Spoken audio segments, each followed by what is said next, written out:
Greetings, the Astro 30 here yet again, and welcome back to AEL. Now, if you're new to this channel, please consider going down below and subscribing if you haven't done so already. Now, I've got a new PCB to look at assembling today. It's my 555 timer based variable speed controller for a DC motor, and I've got all the parts apart from a PCB mount heatsink. Well, I have one, but it doesn't have its pins. So for the interest in actually getting this assembled and tested all in one video, I'll just simply use one without the pins on it, and I will go out and buy a new one later. Now, we'll just open a bag of PCBs here and have a quick look. Oh, excuse me. Oh, nice. And there they are there. So, that turned out quite nice. Don't need all of them, just one will do. So, yeah, that's pretty sexy. It's a single-sided board, so it makes changing components a lot easier. I should already have the values of resistors out to start with now.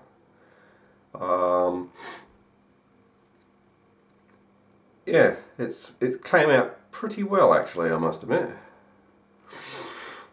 I do have the 100 microfarad 16 volt capacitors, even though the footprint for it is extremely larger than it needs to be, but that's fine. Now, it's using two terminal headers here, which I've never used in KiCad before. So I've got the two headers here. Once I can get them out of the bag, I just want to make sure that they'll fit in the PCB holes. I measured it in KiCad before I had it sent off, so it should be right. And, oh, like a glove. Like a glove. Now, some people may say they hate these screw terminals and they can be annoying. Well, yes, they can be. But, which is the reason why I don't use them. And sometimes when you solder them on the board, they end up twisted, not right. I mean, these are two ways they interlock with each other, so yeah. So all I've got to do now is get to assembling this. There's only 4 resistors, 2 diodes, one's a Zener and the other one's a 1N4004. Does anyone else like me say the 1N series of diodes as IN, or is that just me? Anyway, in this other bag of parts that I had sitting in the back of the desk here, I've got this 10K pot which I've had knocking about for a couple of years. So that's going to be finally mounted on this PCB permanently. And what I'll do is I'll most likely cut the shaft down before I solder it to the board. So that'll be the last component to be soldered on. So I guess without talking about it too much, let's get assembling it.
and there's most of the components assembled there. I haven't put the IC in yet because I need to put a socket in. I've got to dig one out. I haven't done that yet.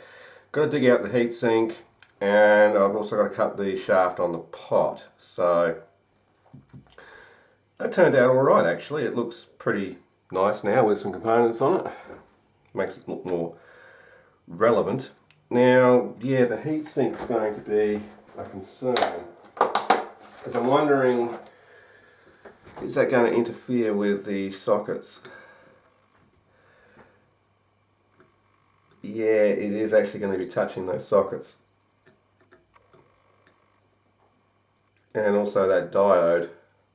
I think I've got that diode a bit too close, or I haven't got it in the correct orientation. I can see the holes in the PCB. I mean, you can't really see what I'm doing, but yeah. So for now, I think I'll just use something else as a heatsink other than that thing. I've got one lying around somewhere. And so I've got to dig out some stuff. Well, like an IC socket, which I just handily found. Although I can never get them out. There it goes. I was going to say I can never get them out of the packet, but out of the tube. So I'll pop him in now that I've got him out. And the heatsink I will deal with in just a moment. I didn't check fitment of components properly, so by the looks of things, I just guessed and thought that it would be right, but it's not. So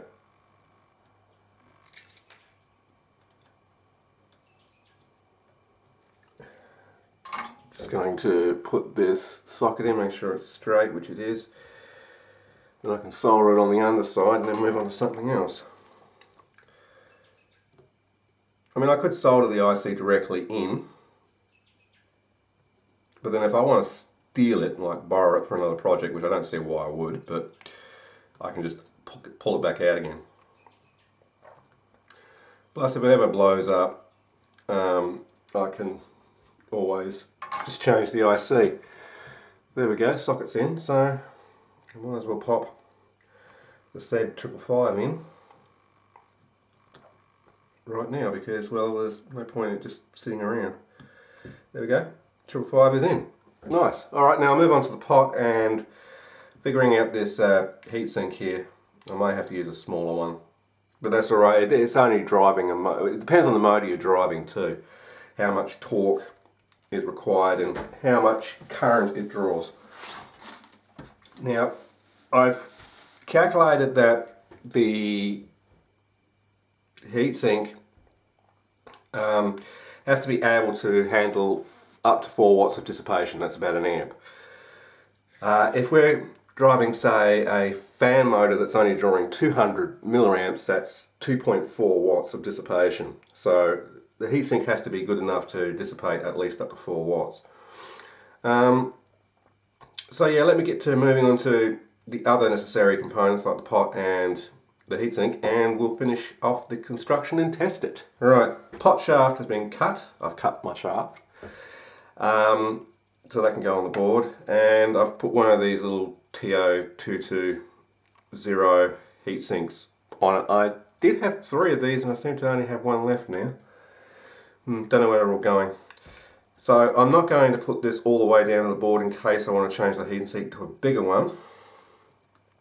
So I'll just put it in enough to solder to the legs here, so I'll probably even to the point where I don't even have to cut them. Oh yeah, my soldering iron went to sleep, I forgot. So I'll just have a swig of coffee.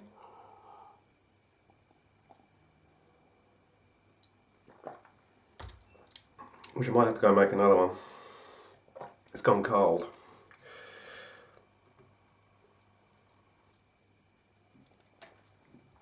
Now, yeah, that's reasonably straight.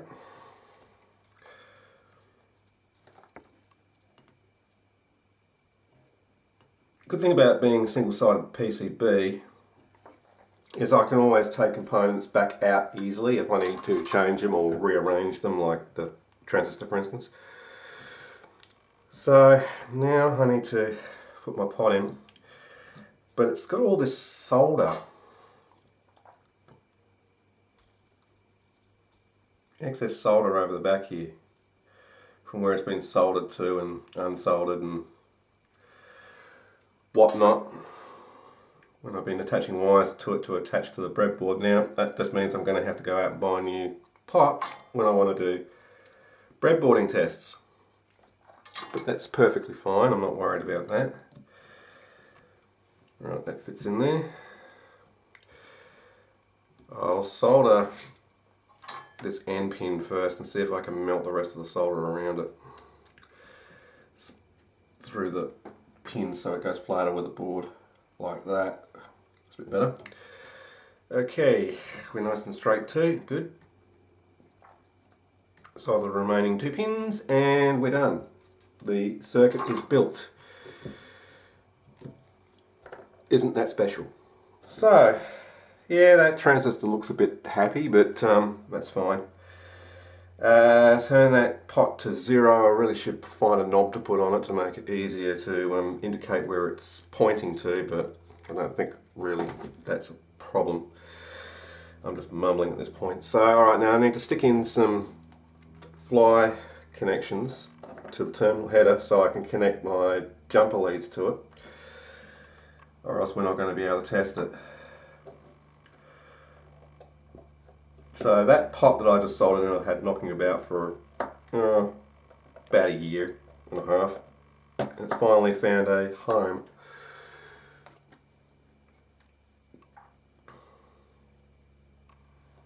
So this is the motor side, and the 2 grounds are not common to each other, so because the ground comes from the transistor's output to the motor. I will link in the description the original breadboard version of this, so you can have a look at that and you know, see a schematic for it. Alright, test leads are connected, and so is the power supply. Now I've got that set to 12.5 volts, which is okay. That's at minimum, so as soon as I turn the load on, nothing should happen. There we go. Fan starts spinning.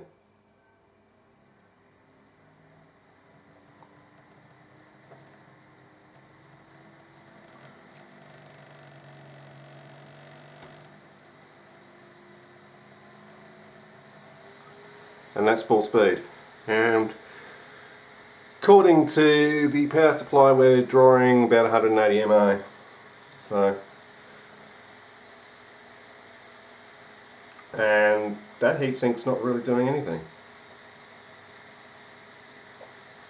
So I might let that run a bit at full speed and just monitor what that heatsink's doing. Alright, it's still running. Now I went for a smoke, that's not even hot.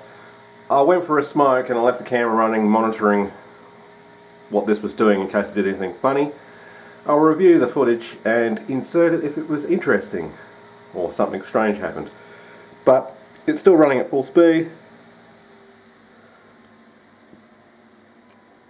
and is still functioning. It's completely 0. I did make a modification to the circuit, but I can't remember what it was. I think it was to do with the resistor value, because I wasn't being able to maintain like a decent speed range at the bottom end. I think it was because I changed the resistors in the discharge, trigger and threshold part of the 555 timer, just to make the operation of this pot smoother. So it wasn't like you weren't at max speed when you were halfway up, which is what the original circuit was doing. So yeah, it's working. I'm very happy. There's not much more to say about this, except I'm quite happy. So I might release the PCB on PCB Way, so if you want to buy the PCB and build your own, you can. there might be a fitment issue with this heatsink, but depending on what motor you're driving is what heatsink you use. So, okay, so I'm going to end this video here. I hope you enjoyed it. If you did, please remember to go down below, comment, like and subscribe if you haven't done so already. And as always, this is the Astro 30 saying, I'll see you in the next video. Thank you for watching. See ya. Have a great day. Cool.